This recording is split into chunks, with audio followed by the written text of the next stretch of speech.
Sports Scope, the most influential sports talk show in the nation.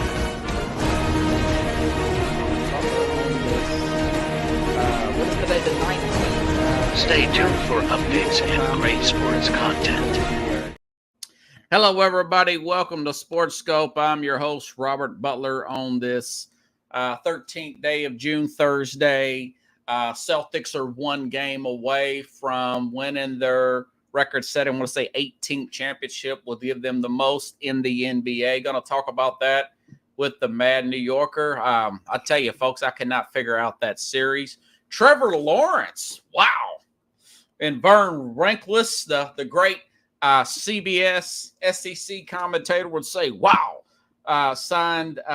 He is technically now the highest paid quarterback in the NFL. 5 years, $275 million, $55 annually, $200 fully guaranteed. We'll talk about that. That story broke about an hour and a half ago. Also going to get the Mad New Yorker's thoughts on Jerry West and the great Jerry West, Aaron Rodgers blowing off mandatory training camp. And we'll get to a little bit more stuff, maybe that Christian McCaffrey story, but of course, a lot of big topics there. Let's take our first and only break. We'll be back here in 49 seconds. We'll hit the ground running here on Sports Scope.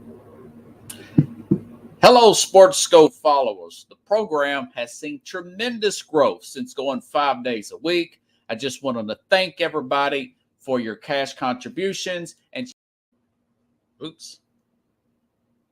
What in the bleep? Sorry about that, folks.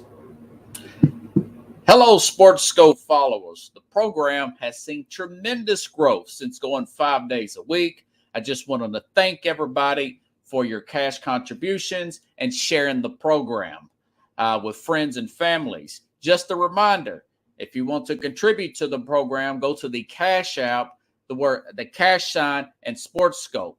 There are other ways to contribute to the program listed at the bottom of the screen. If you want to advertise on the program, go to sports, that is sports with an S, another S, scope, SKOPE, at gmail.com, just like it's listed at the bottom of the screen. Thank you and enjoy the program. Alrighty then, folks, we're back here live, and there is the Mad New Yorker. Happy Thursday. You know, bringing you on Thursday. Yeah, bringing it on Thursday twice in a row. I had to double check and make sure I had my alarm clock set for tomorrow on my phone. I'm so used to doing Fridays, you know, with the Mad New Yorker, and my neighbors who always see me do laundry on Fridays. They say, man, is it Friday? No, it's Thursday. Oh, okay. So I said, yeah, we got a little bit different schedule here this week. But when the Mad New Yorker comes on, I'll knock out a little bit of Friday. A little bit of laundry here. Okay. Get your quarters out, son. It's not time to go to the casino. It's time to wash your clothes. It's time to wash your clothes, not the casino. That's pretty funny. Hey, okay. Celtics up 3-0. Did not see this coming. Celtics look pretty average. Pretty decent team coming into the finals. We know they had a lot of breaks, the opposition, you know, injuries and whatnot. My question to you is, were they playing down to their competition coming into the finals, considering the fact how great they've looked in the finals, even without Porzingis? What do you think? I think that because they didn't have to struggle against the teams that they were going against, that they were able to build up continuity, build up the foundation and structure they're using to play against Dallas. And I think has worked backwards for Dallas, right? So what we want to see out of Dallas, we haven't seen, and that's because they're tired. You know, they played against. Okay. So you're saying fatigue may be a factor with Dallas. Yeah, going through two really tough teams on paper. Right, Number one seed Oklahoma City, and of course Minnesota, who I thought was going to win the whole thing at one point. Yeah, so you have fatigue, injury, and then also the older guys are tired, and the younger players feed off of energy, and they're not getting that same energy from the two players that they look up to, and it's tough. It's not even coaching can help this at this point, right? Your coach can't say, hey, go heal your leg injury, go heal your back spasms, go get at that. That's not how that works. So and this is something that we would have seen from the Phoenix Suns, we would have seen it from the Clips, we would have seen it from every other team that got a team roster over the age of 32. Now Dallas, they don't, but the one guy that they do have that's been providing them a spark he's injured. He's playing injured, and he looks like it. He's trying, he's putting his heart on Luka. But then, Kyrie, he needs to step up his game too. Like yesterday, he finally had a game over 25 points, right? Yeah. So, but even as fans and as watching basketball, and even if it's not our team, we do have to give credit to Brown and Tatum because they're like, remember, we talked about this. It's frustrating to see two good players not play great. Yeah. They're not really playing great, but they're playing better than they usually do. They're playing good. Yeah. They're playing well and good, so it's not terrible. But look at the longevity. Look at the difference here. You just mentioned Kyrie and Luka, right? And I'm glad you brought that up. Jaylen Brown, Jason Tatum, they've been 6-7 years together straight.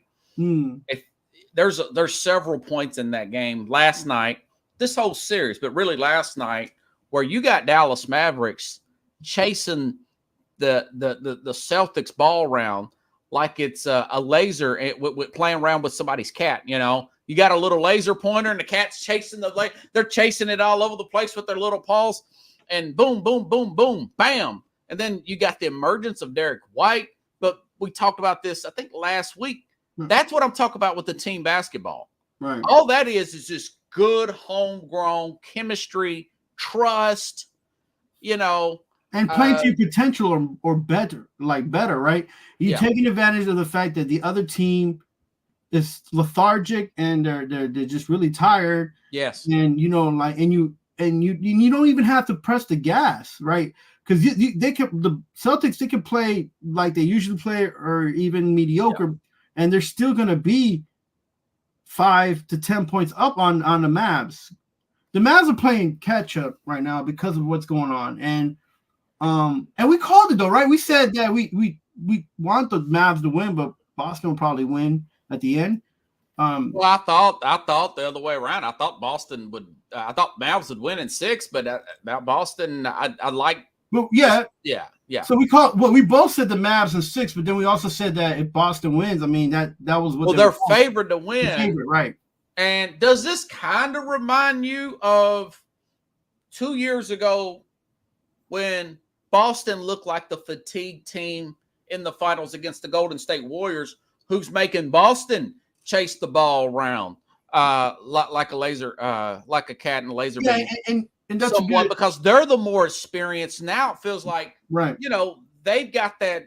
They've built that. I had a feeling that was going to come into play, but Dallas looks so good coming into it. It was Derek Lively's playing like he's dead out there. Yeah, and he played better last night. But the first 2 games, he's MIA, man. It's and that's also like, and we mentioned on a couple of shows, it's like all they do is shoot. If you're gonna shoot 60 times 3-pointers, you're gonna make. If you make half of them, you're gonna, you get in the game. So and the bounces are coming to Boston, and and the calls too. Some of the referees, some of these calls, and on both sides. I think Brown's gonna win it, man. I think. Well, this series is over, and Brown's probably gonna win the MVP. Tatum has not played as well as Brown. Yeah, and there's another thing too. We have to give credit to Boston and their playing defense from the first to the fourth quarter, because they haven't done that in all the time that they've been playing against these teams, because they haven't had to either. That's not their fault. So here's my thing. Are you enjoying this NBA Finals? It's a huge letdown. It's a 3-0. We thought this was going to be 6 games. No, but last possession. Are the games must see TV? 2 out of 3 have been. What Right. game one, like you called game one, he said it could be a blowout, and it was. It was 27 points. And I felt like they gave away game two. And then game three, they looked just like they ran out of gas. And Yeah. everybody's blaming Luka. Luka looks like Frankenstein out there. He's got something on his arm. He's got something on his back. He walking around like he got something like holding. I mean, are they putting little things in his arm? I mean, his neck. I mean, he's Frankenstein 2.0. And talk about playing in the See, at that point, are you kidding me? At that point, he needs to also like give the ball to the team. Like, you got to be like Jordan and be like, okay, just I'll be here in the fourth quarter if you need me. You know what I'm saying? Like, remember those games where Jordan was sick or he was hurt? And he's like, okay, we're down by 10. The flu game. Flu game. A couple games where he was like, out of it, and then fourth quarter came in. All right, here we go. Give me the ball. It's go time, right? Like something like that. He carries the ball up too much. All their eyesores are starting to show up against a well-oiled and, like you said, rested Boston team. I sent you this in the text. I know you had to get a kick out of it. How sick is Marcus Smart right now? Sitting down there in Memphis, Pickles. I mean, pulling his hair out, whatever little he's got left. I'm gonna say this. I'm not a Boston fan. I saw the Knicks beat up on them, and it was like it kind of made my heart pump a little faster and for joy. But this Boston team is beatable, right? We've seen them lose games. And That's why I'm shocked. It's like they played down to their competition. Yeah, I don't leading up to this series. I was thinking maybe that Jason Kidd would put something together for this team, for the Mavericks, and then have them, I don't know. I don't know what he's doing. I don't think it's him either, right? Like, but you think the addition of trading him, bringing in Drew Holiday, and giving Derek White more reins, White has blossomed. He's going to get a big contract from this, Derek White. That's what I'm afraid of too, because there's teams that are, Oh man, a lot of teams can lose a Derek White. Minnesota. I mean, I love Mike Conley, but he's like 36. Yeah, I know. It's like, let's see and let's wait and watch, right? Let's just stay. I mean, if you're a Boston fan, you liking this. If you're a Mavs fan, you're like, maybe you want the kids to be like, yo, sit down, Luka, we're gonna do this for you, and then in the fourth quarter, do your thing, right? Like, I think I would feel like that's what my team would do for me, because I did for you already. I got you here to the promised land. All you gotta do now is drink the water, right? Like, so and then nobody's drinking. Everybody's still waiting to for the next day. It's like eventually you got to step it up, man. This basketball too, man. You can. Do they get swept? Does Dallas get swept? Or do they have some pride and maybe make this a gentleman's sweep? It's hard. I thought Kyrie, on the show, I did a show. I thought that before the game started, I was hoping Kyrie scored 40 points. He always scores in a series a 30-plus game. Right. He did yesterday, but it didn't. They still didn't win the game. So something's up, man. Like, it's just a lot of one-on-one basketball. Yeah. He ran out of gas too. I think it's easy to say this. It's easy to say this. This is not must-see TV NBA style basketball. What do you think about this series? It's not? Okay, because I haven't really. I'm not breaking my back to come home early to make sure I'm sitting down. Okay, that's me too. I mean, it's like I flip it on like, the third quarter, and I'm like, come on, like, what's going on? Like, and I look at the stats from the first two quarters, and I'm like, meh. Tatum and Brown both 30 points last night. Yeah, I mean, Doncic 27, 6 and 6, and then he fouls out of the game. That's another thing. They're running everything at him to wear him down. I got to give the coaching staff. Boston has out-coached them. Well, you said that coach was terrible. The coach was terrible. Okay, mind you, I'm glad you brought that up. Remember, they've added Jeff Van Gundy as an advisor. This is from last year. He was really outmatched last year. They added Jeff Van Gundy, and of course, they've added Sam Cassell. I can see Cassell on the sideline. Maybe he gets the interview for the Lakers job. Ooh. They Ooh. yeah. How about Look at Cassell? you. He getting LeBron's rear end. Yeah, ain't gonna happen. He's older too. He's like 45, 50 maybe. Yeah, he's all Cassell's right. got some miles on him, man. Cassell, man, he would be a great coach in college too. Yeah, and you know, I said this a while back. They haven't looked the same since their game 2 loss at home to Cleveland. They have not looked the same ever. I don't know. Something happened in the locker room. Drew Holiday, Sam Cassell, 2 Bulldogs there, love to play defense, get into it. And then, you know, ironically, you get Jeff Van Gundy, who was fired. Shouldn't have been fired. I mean, nothing. Borsturk, she's nice. Nothing's wrong. I don't really have any problem with J.J. Redick. They're nowhere near as good as the team they had last year on ESPN. They're just, I don't know, saving money, whatever. But that's been the blessing for Boston this year, getting some grit on that team. They're not folding like they have in the past. No, they're not 2-3 since game 2. Be honest with you, against Cleveland, if you really think about it. Yeah, I did, and they've been stepping up. Talk smack with anybody. Yeah, he'll get LeBron's rear and pickles. It's good to see that the Celtics are not giving it up in the fourth quarter, but they almost did. Right. I mean, you know, like so. Yeah, last year's team would have lost game 2, I think. They might, and maybe this is 2-1 Dallas, right? Right. If this is 2-1 Dallas, if you've got Mazzulla just being the head coach and no changes being made other than those staff players. That's possible, but it's again, you know, we're poking around and we're trying to psychoanalyzing. We're trying to triple analyze, and at the end of the day, it's just a different type of game, Bobby. You know what I'm saying? It's like it's not what we used to watch, and it's not the, you know. How about this? When they had a matchup for the finals, for the NBA finals back in the day, you and I watched. We were like, yo, we're leaving home early. We're not playing basketball. We're not going out to eat. Oh. You know, we're gonna be. You know, I wanted the Lakers to lose. We're gonna order in. You know what I'm saying? Everybody gonna watch it. Everybody had enough drinkage, had enough food, chips, and everything. They was watching the game from the beginning to the end.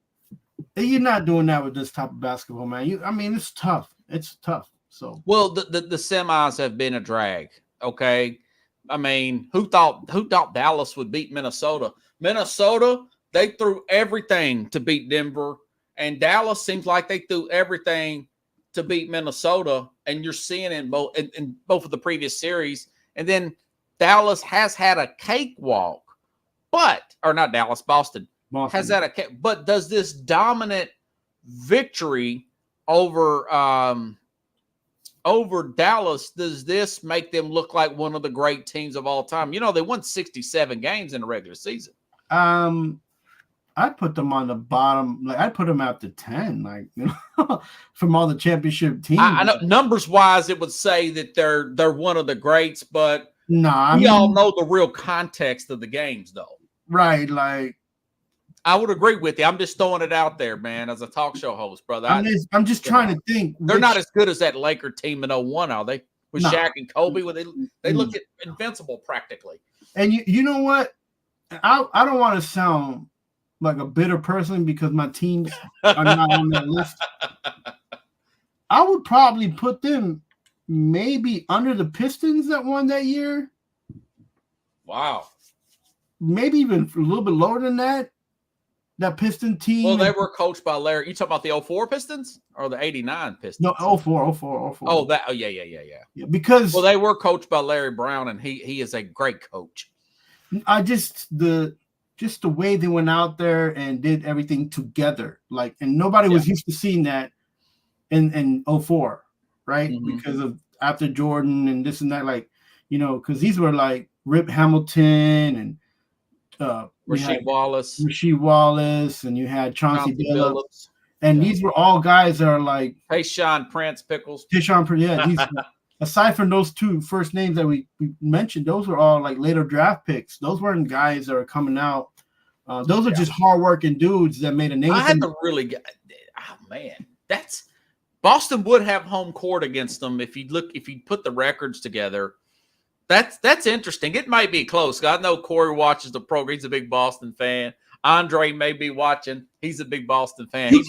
You can't put this team over the Kevin Garnett team and the Paul Pierce team, and you can't put that team over them. I don't think we're older though. These guys are in their prime. I know, but this team may be deeper than that team. I mean, who's the third wheel on that team? The jump shooter there, Ray Allen. Ray Allen, the sharpshooter. Okay, you can't. No, wow. I mean, that's tough, man. I can't. I won't. Myself, I won't. If you want to, if you're a Boston fan, or they beat the Lakers in 7, but that was a good Laker team. You know, that was a good three. That's a good three-headed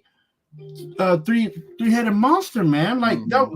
You know, Paul Pierce. This team don't have a lot of size. I mean, Porzingis has missed. He's played but 2 games. You know, Paul Pierce is. You're probably right.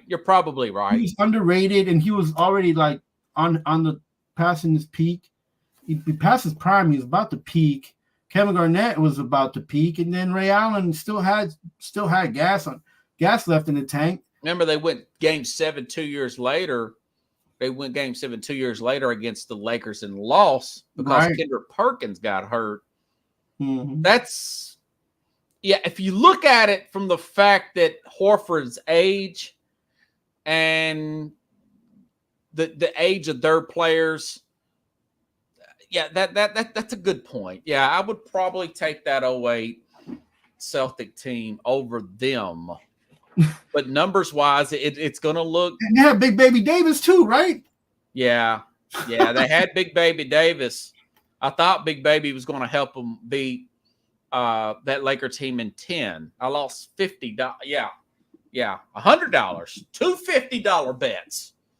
Because if you recall, they won... This is talking about 2010. Right. They beat the Lakers in Game 5 that year. The winner in Game 5... usually wins a 2-2 series 85% of the time. The Lakers won 6 and 7 thanks to big threes by Meta World Peace. Who would have thought a big guy like that would shoot threes? If you recall that series, that was a great series. That was bitter for me. Andrew Bynum, they had 2 towers, Gasol and Bynum, if you recall. Yeah, I mean that, and still like. You would be like, I'm gonna go home early to watch the game, right? Like you was excited. Yeah. But now it's like, I'll catch it. You're watching a couple baseball games, some WNBA games.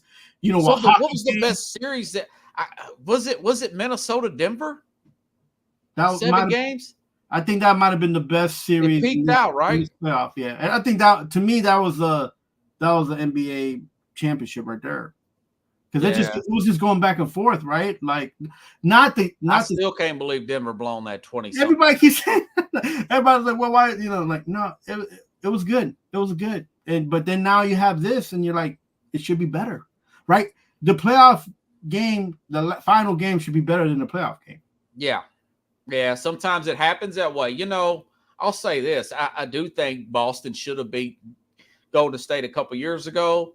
I think Boston has, as an organization, they've worked their rear end off. They've made changes. They moved coaches to general manager. Who's that young guy? The guy they got from Butler used to be the coach there. Yeah, I can't remember his name, but I know you're talking about. Yeah, so they moved him from coach. They moved Danny Ainge out, right, and he takes over Utah. But Danny Ainge deserves a lot of credit for this, for bringing in Tatum and Brown. Remember, none of these guys were the first overall pick, you know, and all those draft picks and moves and trades made some mistakes. Yeah, I thought when the coach got Brad Stevens. I'm sorry. Yeah, that's what I'm trying to think. Right, Stevens. Yeah, I thought when that one coach got in trouble, they was gonna just. Me too. Turmoil, you know, because they had done so much with this guy, but they were able. Credit to Stevens, and he was able to get this team some good veteran assistants around Missoula. Pretty good, yeah. Yeah, so kudos to them. I mean, it ain't over yet. No, it's not. The fat lady ain't singing, but she's in the back warming up. She's back there warming up. Yeah, she's clearing her throat, like that song said. Let me clear my throat. Okay, guys. Trevor Lawrence. Huge deal with Jacksonville. I'll give you first dib. What do you think, man? He's 5-year extension there. I'm doing. I don't want to do this. 5,275, folks. But I have 5 a year. Would you rather have given Lawrence that money or Goff that money? Wow. Because now, mind you, Lawrence is 24 and still ascending, in my opinion. Because here's a tidbit for you. Neither Detroit nor the Jaguars are going to win with this contract they give to both these quarterbacks. You can write that down. Okay, I mean, yeah, I get you, man. To me, it's like, what are you doing I know you need a quarterback. Like, I understand. Like, I'm in the valley of death of quarterbacks that haven't put out anything since the early 2000s. Like, I get it. Like, Mark Brunell. Like, what are you doing? Like, these guys ain't won nothing.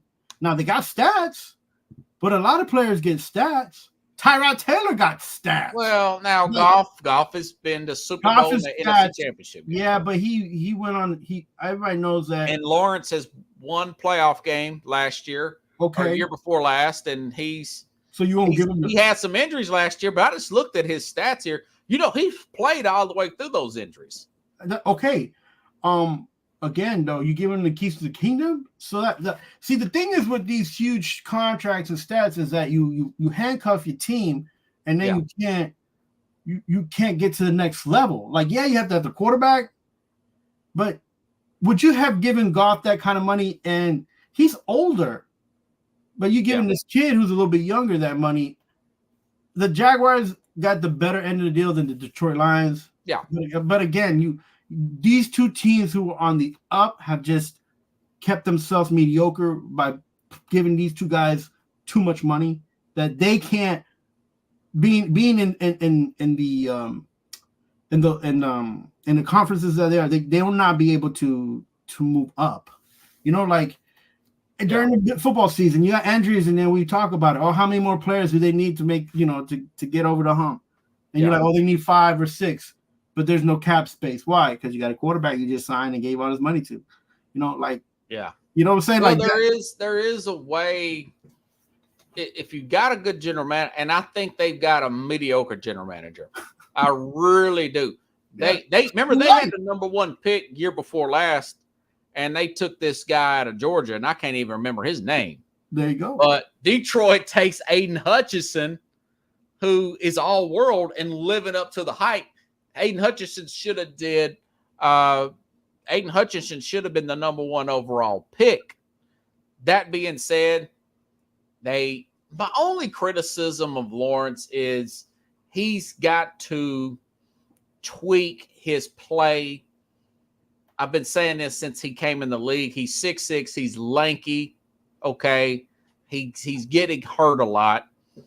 He's got to learn to tighten his mechanics up a little bit and throw short. And I know they've done more of that lately. I've seen it.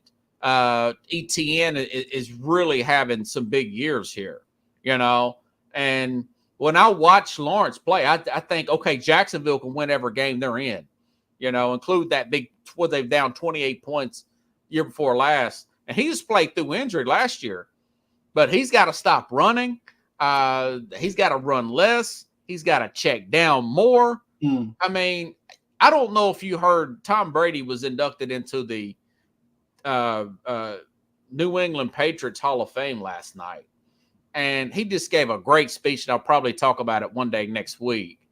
But he's really got to adapt to some of what Brady used to do as far as checking that ball down and keeping himself out of harm's way due to his frame. Pickles thinks he's like a Boomer and Esiason a little bit. I didn't think he's that thick though. But Boomer was a bigger player. Boomer's a great big old guy. I met him up in New York when I was living there, by the way. Boomer's not 6'6". He's 6'7", isn't he? He's a big guy. I shook his hand. His whole hand covered by him. He's a nice guy, though. His whole hand will cover your face, bro. Man, he's a giant, man. He's big, dude. But Lawrence, I'm like you. I don't like to do that.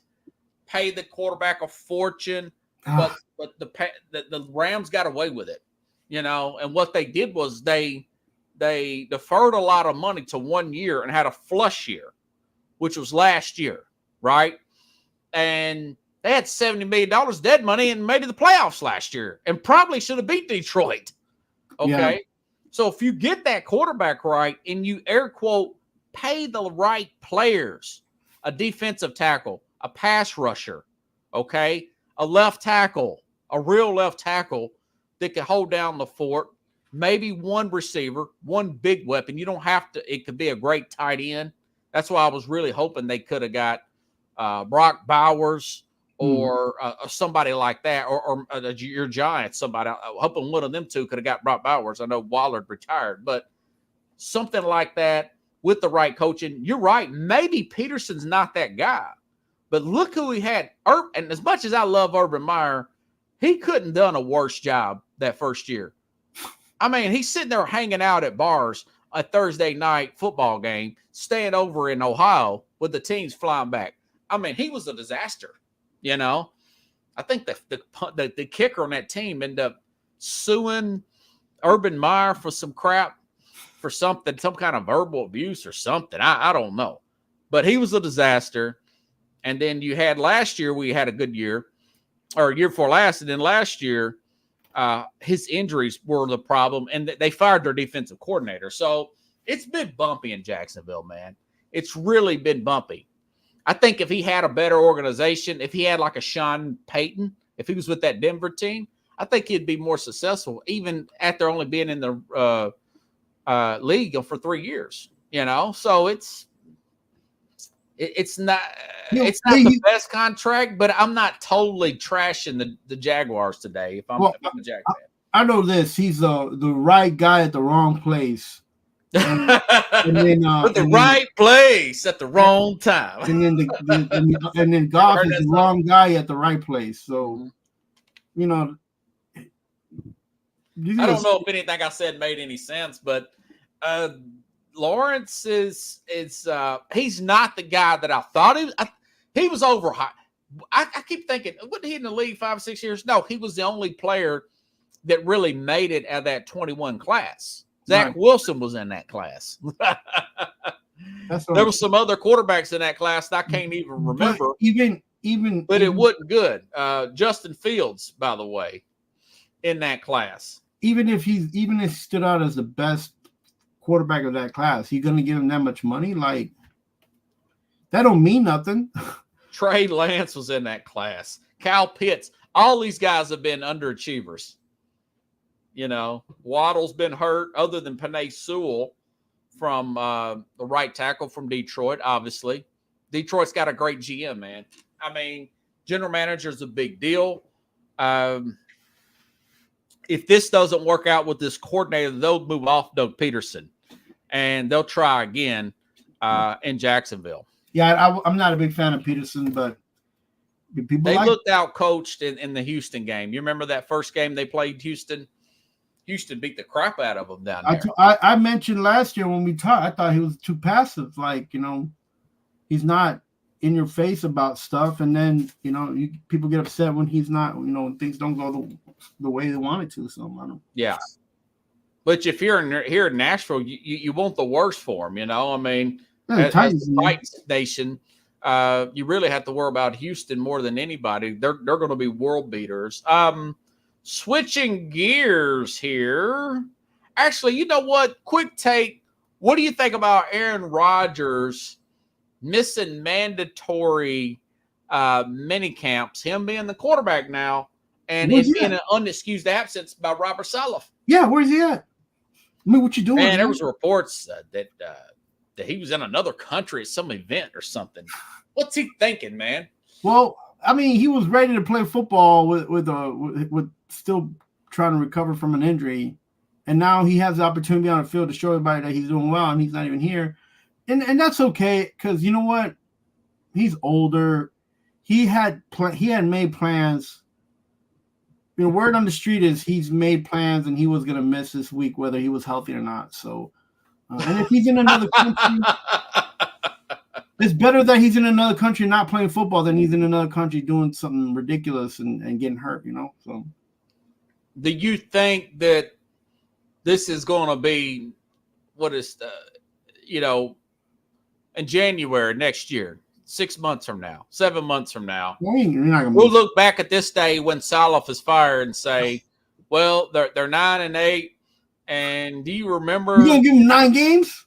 That the undercurrent was Saleh and Rodgers not clicking back in, Rodgers blowing off those mandatory mini camps when he's talking about everybody else being all in. Coming back from a Achilles, do you think Brady would do that? I mean, Tom Brady took less money so he could get people to protect his butt. Yeah. Rodgers did take a pay cut. Yeah, I mean, he's gonna take a pay cut, but he didn't play either. So it's not Tom Brady took a pay cut, but he was playing and he played prime time, like he played out of his mind. So yeah, there's a difference, and. Look, you giving them 9 games. You think the Jets are going to win 9 games? You think they're going to be 9-8? Well, it's ironic that their FanDuel said they'll be 9.5. The over and under is 9.5. Yeah, they're about a 9.5. They got a good team on paper. Football ain't playing. They have upgraded their offensive line. Yeah. Now, if Tyron Smith can hold up. And then, of course, you've got your draft pick. The right side, they went and paid a lot of money to a guy to help out there. We'll see. Give Breece Hall the ball and throw the ball short. But Pickles, I mean, maybe he does play just fine. The Jets have to average 29.5 points a game. And they got a really good defense on. And their defense has to at least give them 7 points a game average. Because they ain't going to do it with their offense, no matter who's out there running the ball and who's out there catching. Because Aaron Rodgers he's gonna keep you in games, but he's not gonna go all out. And because he's 40 years old, man, he can't run. He's coming off that Achilles. And he's coming off the Achilles, so I got a feeling it's not going to end well for them. You got a feeling too, and it's not his. It ain't really that great, down the stretch. I'm tell you what. This is what I predict. That the New York Jets and the New York Giants will be picking 3rd and 4th next season. And they ain't going to win more than 7 games. Okay, well, I won't give you my final analysis until after training camp because things happen, They're going to pick up better players? Well, there's injuries in training camp. Other teams get injured in a training camp. I'm not too sure about the Dolphins in that division. Buffalo's got a lot of injuries too, and New England's going to be the worst team. But there's a difference between what you're thinking about and what I'm thinking about. I know those 2 coaches ain't got championship caliber mentality. I know that for sure. Saleh will probably get fired. I told you I think he's probably going to get. And Dabo, everybody, he playing smoke and mirrors and stuff, but you still got a problem, and that's because you don't got a quarterback, So well, you can't leave a conversation without taking a shot at the Giants. Man, I mean, Kenny Pickles. Here, take a right hook here, East Rutherford. Since we're in East Rutherford, go ahead and take a jab. Waller just retired. They're gonna clean that money off the plate. Who are they gonna get that's gonna make their team better if their quarterback is not good? I tell you what, Malik Neighbors is having a really good mini camp. Malik Neighbors is always going to be looking great, athletic, and promising. He could have done that for any team. Some say he may be better than Odell Beckham. He looks like Odell Beckham. I think he's going to be a bright. Every time you write the Giants off, they play better. No, they don't. Every time. I wrote them off the 2 years they got to the Super Bowl. I wrote them off way. No, I didn't never wrote them off when they was with Eli. You didn't write them off in 07 when they was what 5-6 or something like that. No, not then. Because Eli Manning couldn't score a touchdown. I believe that offense. I believe that Coughlin was a good coach. coach. You believed in Coughlin. Okay. I believe that the Strahan and those guys are good. Like, you know, I would never write them off defensively. Now, offensively, I have questioned because I'm like, you know, Tiki, what you they're running the ball up the middle. Yeah, you know, like why you fumbling stuff. You know, but I didn't write them off as like they weren't gonna get. They weren't always an opportunity. They always had opportunity to be in the playoffs. That was my thing. Is like they might not be a championship team, but they're gonna have an opportunity to be in the playoffs.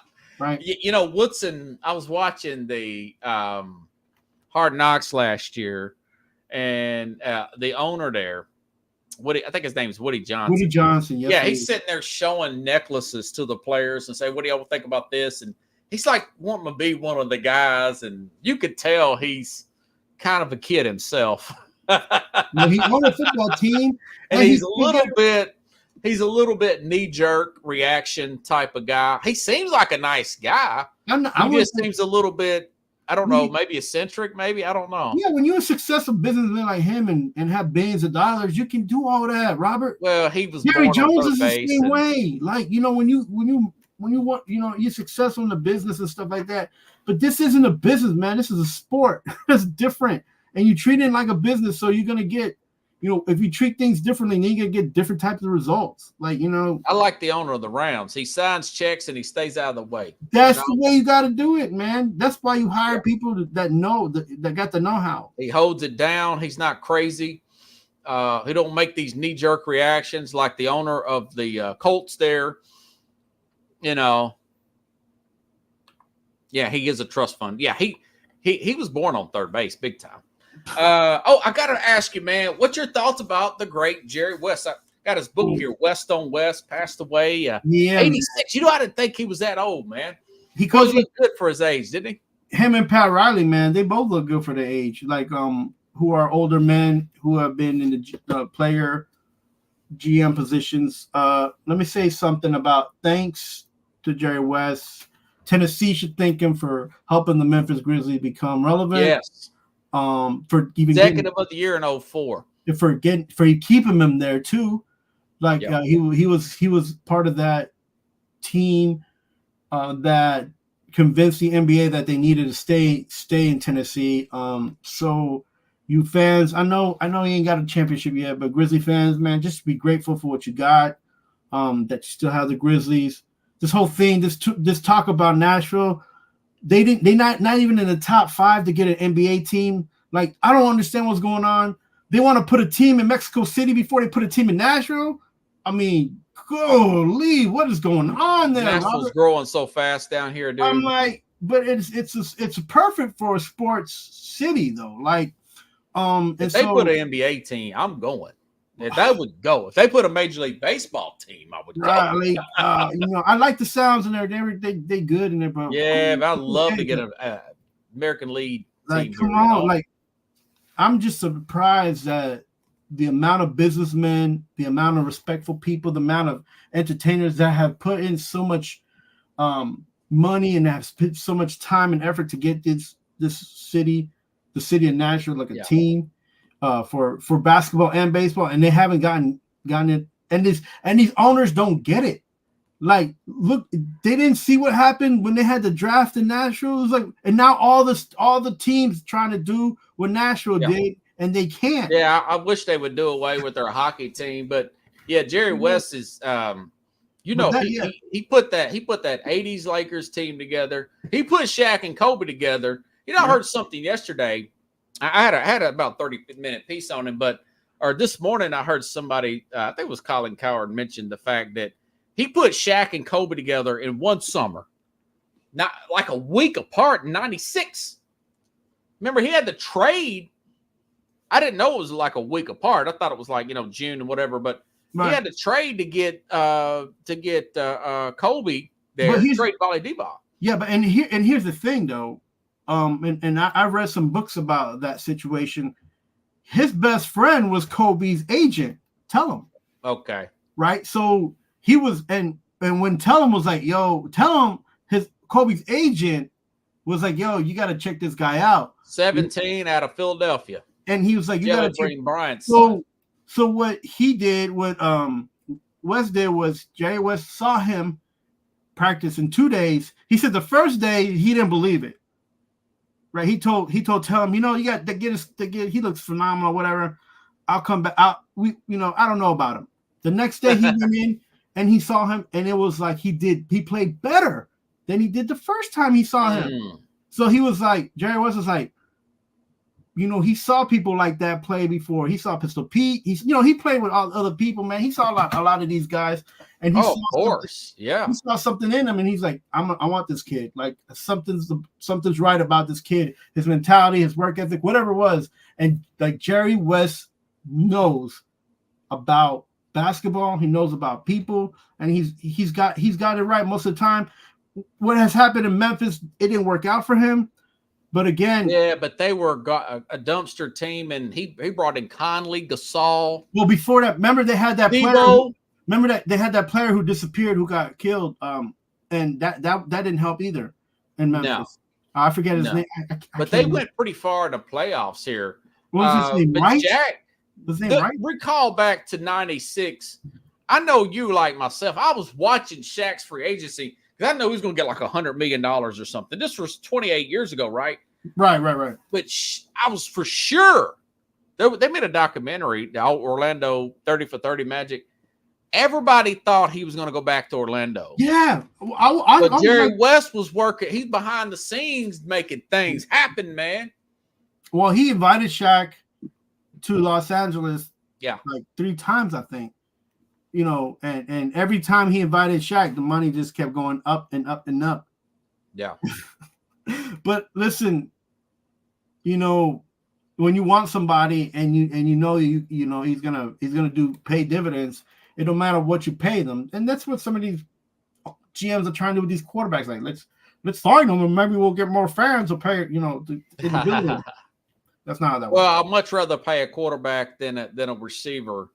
And that was all about selling tickets, if you ask me, with Justin Jefferson. But West, he was a guy that just, and a talented basketball player, man. Like we didn't live that era, but this is a guy who went 9 times to a finals, right? Like he only won one, but he got an MVP in '69. They didn't even win that final. He just outplayed everybody. The first and only NBA basketball player. Is that going to be Luka this year?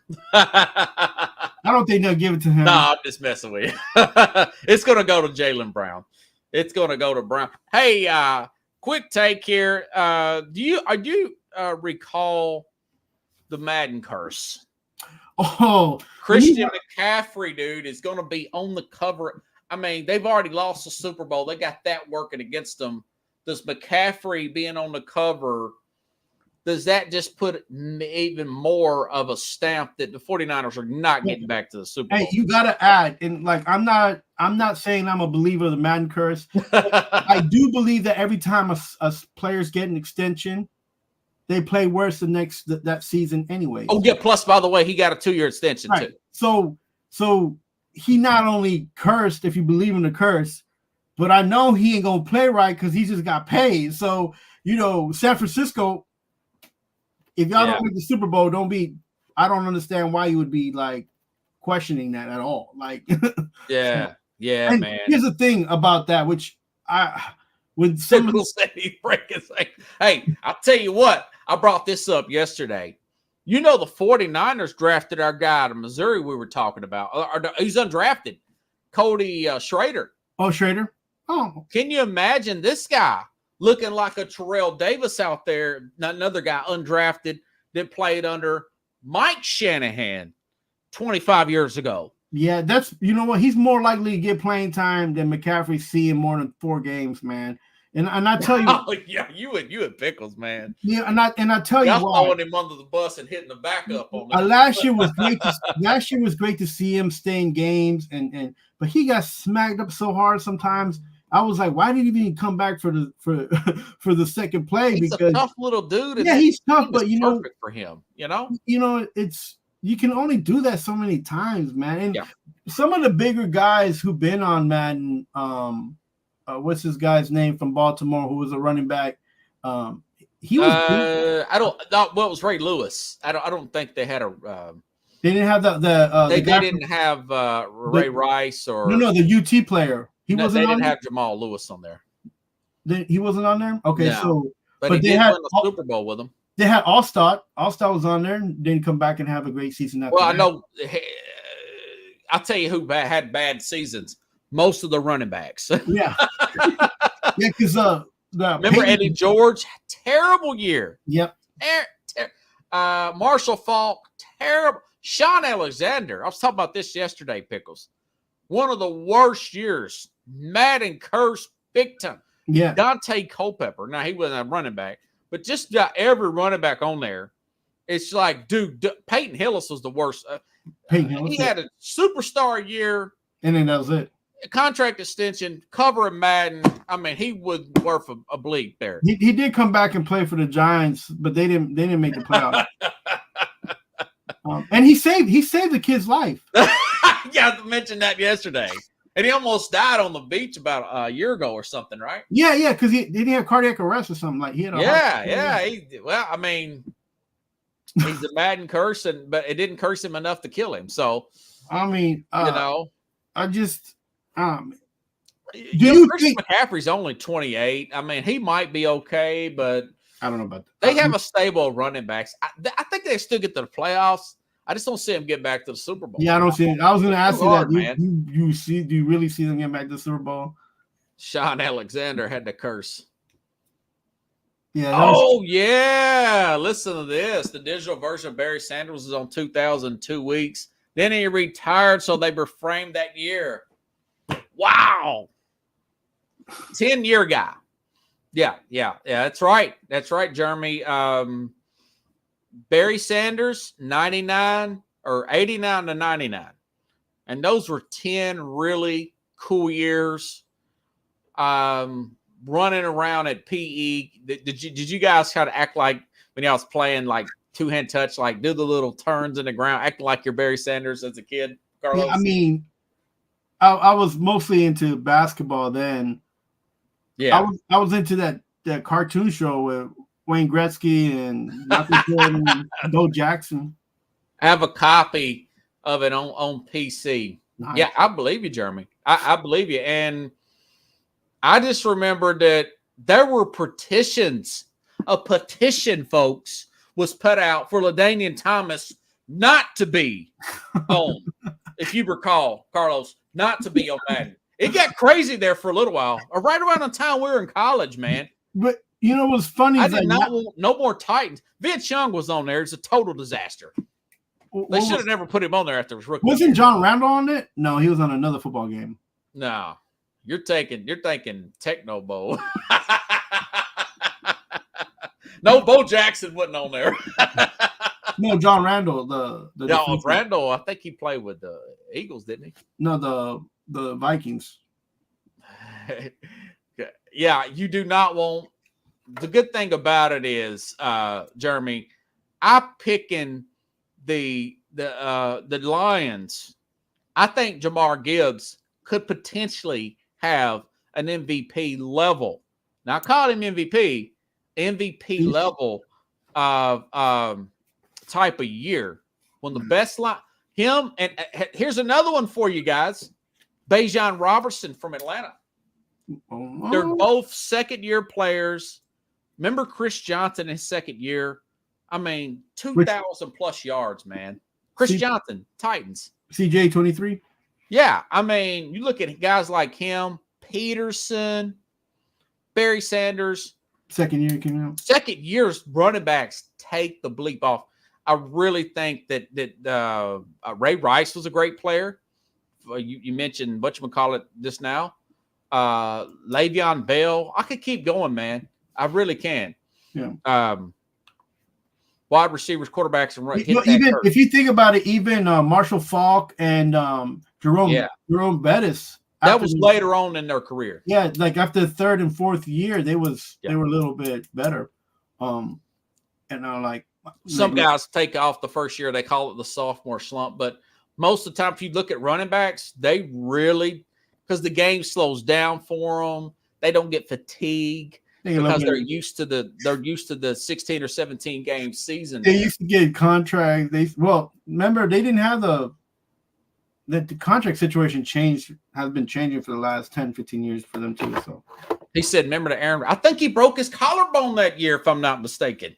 Was he on Madden? He might have been. Was that Brett Favre? Oh, it might have been Favre, Jeremy. Because Favre did have a bad year because that's the year he went to the Jets and got hurt. It was 2009. You remember that, Carlos? Yeah, I remember that. It made Matt Flynn over. Who was Matt Flynn beat out by in Seattle? Trivia question. He was beat out by one of the brothers, the brother that played for the Giants. What's his name? No, he's beat out by a guy that from Wisconsin. Oh, yeah. Short guy, black guy. Third round pick. He was a later round pick. Who?